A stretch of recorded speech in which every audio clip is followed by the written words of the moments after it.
చదివిన ప్రశ్నలనే పరీక్షలో రానివ్వు, చదవనిదేదైనా చాయిస్‌లో పోనివ్వు అని పాడుకుంటూ ఎగ్జామ్ కోసం లేదా ఇంటర్వ్యూ కోసం ఎంతో కష్టపడి ప్రిపేర్ అవుతూ ఉంటారు.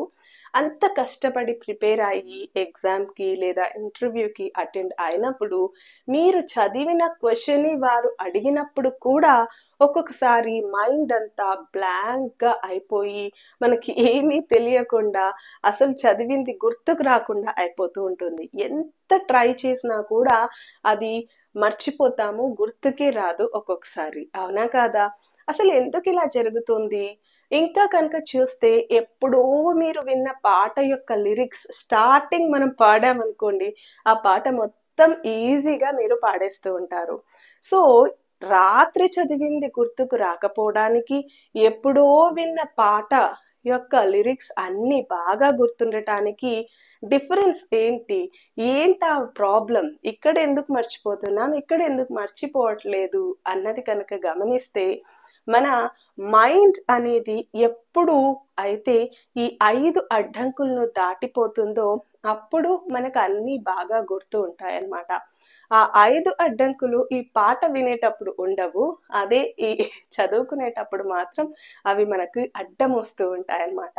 అవేంటో కనుక మీరు తెలుసుకున్నారనుకోండి, నెక్స్ట్ టైమ్ మీరు చదివింది అస్సలు మర్చిపోకుండా ఎంతో ఈజీగా ఎగ్జామ్‌లో రాయొచ్చు, ఇంటర్వ్యూలో కూడా చెప్పొచ్చనమాట. సో, ఇప్పుడు మీరు పాట వినేటప్పుడు first of all me mind ఎలా ఉంటుంది అనేది ఒకసారి ఆలోచించుకోండి. మీకే ఆన్సర్ కూడా తెలిసిపోతుంది. మీరెప్పుడైతే పాట వింటూ ఉంటారో, మీరు ప్రెజెంట్ మొమెంట్‌లోనే ఉంటారు అన్నమాట. ఇక ఎటువంటి కోరికలు కానీ, ఆశలు కానీ, లస్ట్‌ఫుల్ డిజైర్స్ కానీ ఇవి ఏవి ఉండవు. ఆ పాట మీదే కాన్సంట్రేషన్, ఫోకస్ అంతా పెట్టి ఉంటారు. అవునా కాదా? వినేటప్పుడు ఈసారి గమనించి చూడండి. ఆ తర్వాత రెండవదేంటి అంటే, ఆ పాట వినేటప్పుడు మీకేమైనా కోపం అలా వస్తుందా? నో. ఎంతో కామ్‌గా, పీస్‌ఫుల్‌గా ఉంటుంది మనసు అన్నమాట, మైండ్. సో, కోపం అనేది అస్సలు రాదు. ఇంకా ఆ పాట వినేటప్పుడు మూడవదొచ్చి రెస్ట్‌లెస్‌నెస్.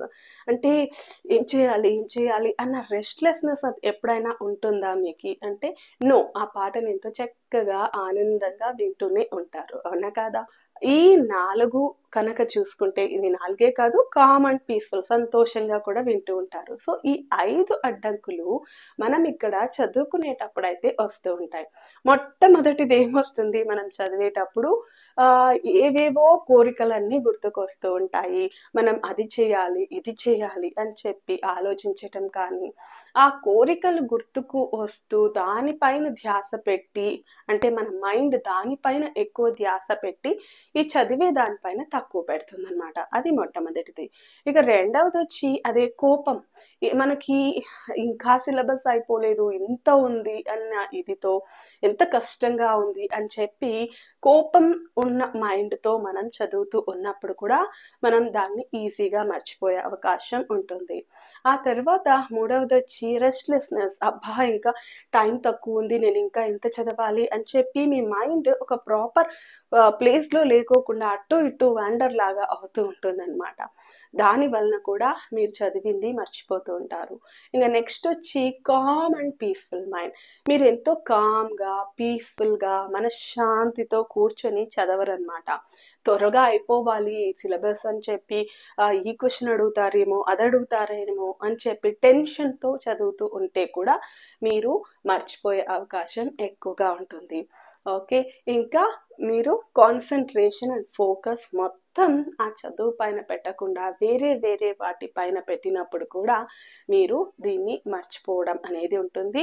ఇక మేజర్ థింగ్ వచ్చి నిద్ర. మనం చదివేటప్పుడు నిద్ర తన్నుకొస్తుంది కానీ, అదే పాటలు వినేటప్పుడు నిద్ర వస్తుందా అంటే నో.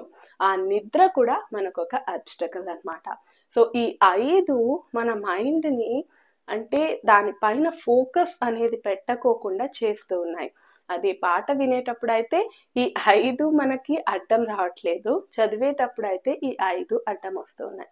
మరి ఎలా ఈ మనము ఈ చదివినది మర్చిపోకుండా ఉండాలి? అడ్డంకులైతే తెలుసుకున్నాము. సో, దానికి రెమెడీ ఏంటి అంటే, దానికి రెమెడీ ఏం లేదు. ఫస్ట్ మీరు కామ్ పీస్ఫుల్ మైండ్ని పెంపొందించుకోవాలి.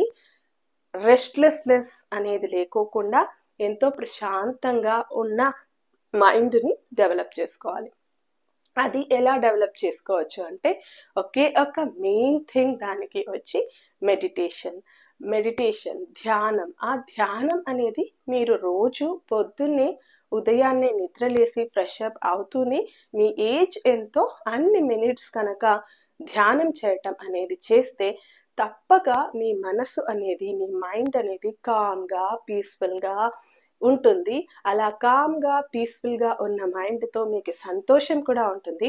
అంత సంతోషమైన మైండ్తో మీరు కనుక చదవటం స్టార్ట్ చేస్తే ఏ భయము ఏది కంపారిజన్స్ ఏమీ లేకోకుండా అప్పుడు మీకు చదివినదంతా గుర్తుకుంటుంది.